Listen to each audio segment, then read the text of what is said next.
Bonsoir, c'est votre ami le docteur Samuel El Wabantou pour l'exhortation de minuit. Aujourd'hui, c'est notre premier jour pour le thème que nous allons avoir partagé avec vous pendant cette semaine. Le thème que nous abordons cette semaine, c'est le Dieu des promesses. Nous parcourrons la Bible pour voir comment Dieu a pu faire des promesses aux hommes. Qu'est-ce que ces gens ont fait pour bénéficier des promesses de Dieu. Nous étudierons leurs points forts, mais aussi des fois leurs points faibles. Parce que ces gens sont des humains comme moi et vous. Et la Bible déclare que ces choses leur sont arrivées pour nous servir d'exemple à nous qui sommes arrivés à la fin des temps. Et nous entamons directement avec l'homme qui est considéré comme le père de la foi, l'ami de Dieu.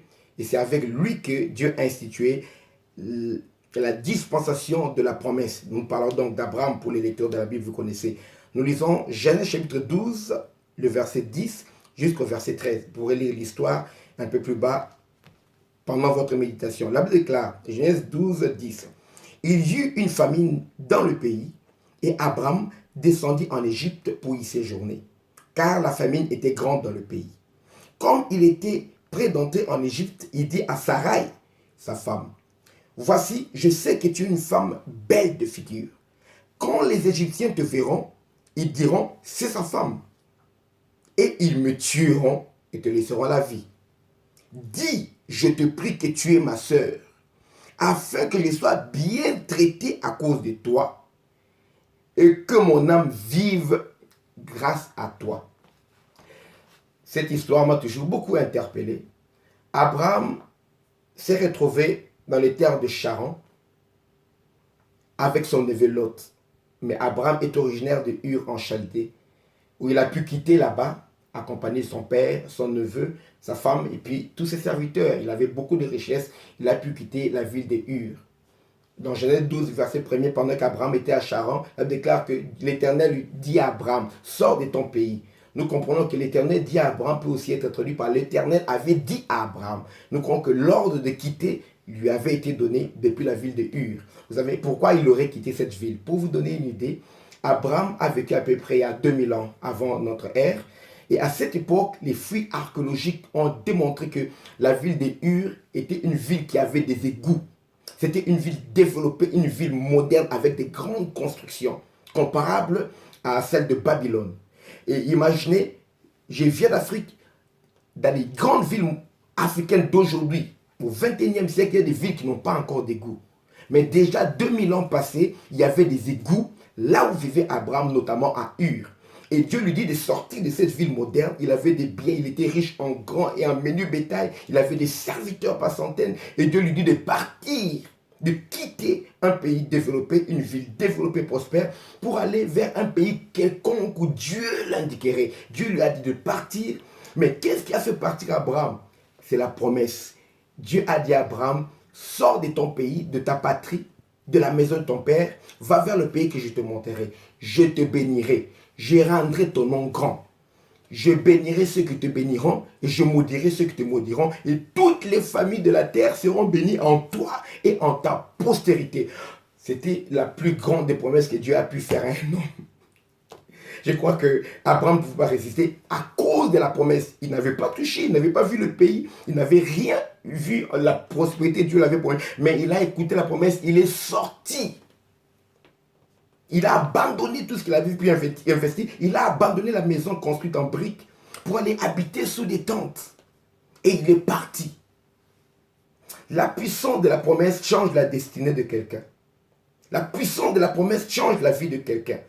Ce que tu es, ce qui fait que tu puisses exister, ce ne sont pas les richesses que tu as, mon frère, ma soeur. C'est la promesse de Dieu. Ce qui me garantit la vie, c'est la promesse de Dieu. Parce que quand j'entre dans un avion et que cet avion se crache, mes richesses vont rester sur la terre. Mes richesses ne vont pas m'empêcher de mourir dans un accident.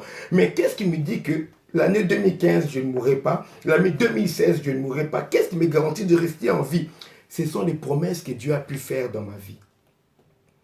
Pour qu'on détruise ma vie, il faut qu'on enlève les promesses que Dieu a pu faire dans ma vie. Tant qu'il y a des promesses dans ma vie, je sais que tout ce que Dieu a déclaré, ça s'accomplira. C'est ce qui doit faire ta force, la promesse de Dieu. Et cette semaine, Dieu va changer la destinée de ta vie en écoutant ce message sur la promesse. La promesse a fait quitter un homme d'une ville moderne pour aller vers un pays quelconque qu'il ne connaissait pas. Il est allé sous l'inspiration de Dieu et il est sorti, même avec toute sa famille, avec son père et avec l'autre, son neveu. Et ils sont allés là-bas quand son père est mort à Charan. Maintenant, Dieu dit à Abraham, allez, sors, pars. Encore. Abraham était s'établi dans la terre promise. Canaan. C'était beau. Mais rien n'était encore construit parce que c'est lui qui devait tout construire, tout bâtir. Et pendant qu'il était dans le pays de la promesse où Dieu lui a dit que ce pays sera béni grâce à lui, à sa postérité, il y a une épreuve qui est arrivée. Pendant qu'il était dans le pays de la promesse, il y a une famine qui est arrivée dans le pays. C'était un test, une épreuve dans la vie d'Abraham. Et Abraham a failli au test. Qu'est-ce qu'Abraham a fait? Il quitte la terre de la promesse pour aller se réfugier en Égypte, parce que l'Égypte était également une grande puissance à cette époque-là. Il y avait la nourriture en abondance en Égypte. Abraham quitte le terrain de la promesse pour aller vers l'Égypte. Bien aimé, qu'est-ce que Dieu t'a promis? Il y a plus de 8000 promesses dans la Bible. Des promesses qui peuvent garantir ta vie, bénir ta vie, sécuriser ta vie, ta famille, tout ton avenir, toute ta destinée, toute ton existence. Il y a des promesses de Dieu dans la Bible pour toi. Qu'est-ce que Dieu t'a promis? Qu'est-ce qu'il a promis pour ton ministère, pour ta vie, pour ta famille? Sache que quand tu es dans la promesse, il y aura des moments d'épreuve. Des moments qui sembleront te faire croire que tu as fait le mauvais choix. On dirait que Dieu a oublié les promesses qu'il a pu te faire. Tu ne peux pas me promettre de venir dans un pays et que la famille puisse arriver dans le même pays. Oui, ça arrive. Abraham est parti et c'est quelque chose qui lui est arrivé. Il a dû se compromettre. Là-bas, il a demandé à sa femme, Sarai, que Dieu changera le nom, bien sûr, à Sarah plus tard. Lui s'appelait Abraham. Dieu changera son nom à Abraham. Et Abraham, là-bas, qu'est-ce qu'il fait? Il dit à sa femme, dis là-bas, s'il te plaît, que tu es ma soeur, pour qu'elle puisse vivre derrière toi. C'est ignoble. Quand on quitte le terrain de la promesse de Dieu, quand tu n'es plus dans la promesse, bien aimé, tu entres dans le monde des compromissions. Nous sommes protégés, nous sommes gardés tant que nous demeurons dans la promesse de Dieu. Notre vie, c'est dans la promesse. Quand tu quittes les promesses de Dieu, dans le monde, c'est le monde des compromissions pour vivre et survivre. C'est là où notre âme se corrompt. Bien aimé, et pense à ce que Dieu t'a promis. Les choses difficiles sont arrivées, les épreuves sont arrivées, tu as abandonné la promesse de Dieu. Tu es entré dans un mariage qui n'est pas le tien. Parce qu'il y avait, tu sais que ce n'est pas avec ces genres de personnes que tu pouvais faire la vie. Tu es 4e, 5e bureau quelque part. Non, ce n'est pas ça. Même si le pouvoir a tes besoins, c'est l'Égypte pour toi, bien aimé. Tu vas vivre dans la compromission. Tu n'es pas avec une femme. Tu crois que les femmes-là, même si elles pouvoir a tes besoins, pour toi, c'est le prestige. Mais tu sais que par rapport à l'appel que Dieu t'a donné, ce n'est pas celle-là, la fiancée que Dieu veut. Tu es en train de vivre derrière la famille de cette fiancée parce que sa famille a des moyens. Tu sais, les promesses de Dieu sont immuables. Dieu ne se répand pas de ses dons et de ses promesses. Écoute. Rentre en toi-même et retourne dans le terrain de la promesse. Là où Dieu va te bénir. En accord avec sa parole, ce qu'il a pu dire. À toi et à toi seul. Les gens ne comprendront pas, mais toi, tu sais ce que Dieu t'a dit. Il y avait des réfugiés qui pouvaient venir partout d'Égypte. C'est normal. Ces gens-là n'avaient pas la promesse de Dieu. Abraham ne peut pas faire comme tout le monde, aller en Égypte parce que tout le monde s'est réfugié, il y a la nourriture, j'ai appris qu'il y a la nourriture. Nous ne vivons pas selon ce qu'on a appris, selon ce qui est facile. Non, nous ne choisissons pas la voie de la facilité. Nous choisissons la voie de Dieu, qu'elle soit difficile ou comment. C'est en Dieu que nous sommes bénis, car c'est la bénédiction de l'Éternel qui enrichit. Il s'ensuit d'aucun chagrin. Même dans l'épreuve, le chagrin ne se manifestera pas pour toujours, parce que l'épreuve nous est soumise pour un court moment. Et quand nous résistons l'épreuve, ça part. Le moment d'abondance des récompenses viendra nous faire oublier le temps où nous avons vécu à endurer l'épreuve. Heureux celui qui supporte patiemment l'épreuve, dit la Bible. Abraham a failli et là-bas il a cédé sa femme. Écoutez, ceux qui ne comprennent pas, Pharaon a pris la femme d'Abraham. Il a donné comme la dot à Abraham l'argent, des brebis, des richesses. Pharaon a commencé à coucher avec la femme d'Abraham. Vous voyez combien c'est dur? C'est grave. Parce que pour que Sarai revienne entre les mains d'Abraham, Dieu a dû frapper Pharaon et ses serviteurs, des hémorroïdes, tout ça. Ils sont tombés malades et ils ont compris que c'est à cause de la femme de cet homme. Pharaon est revenu, il a été clair, il a dit pourquoi tu m'as menti? Parce que je l'ai prise comme ma femme. Ceux qui connaissent le langage de la Bible, le langage de l'époque, ça dit que j'ai couché avec elle, j'ai pris cette dame comme ma femme. Et j'ai vécu avec elle comme ma femme. Et Pharaon, qu'est-ce qu'il fait? Pharaon le chasse. Il ordonne à ses serviteurs, prenez-le avec tout ce qu'il a, allez, chassez-le. On le chasse, il rentre honteux, et il a soumis sa femme à être abusée par un autre homme et lui avait reçu des richesses, il était content parce qu'il avait quitté le terrain de la promesse. Il est retourné encore dans Genèse chapitre 13 à Bethel, là où il avait rencontré Dieu, là où il avait été au commencement. Et là-bas, il a invoqué le Seigneur.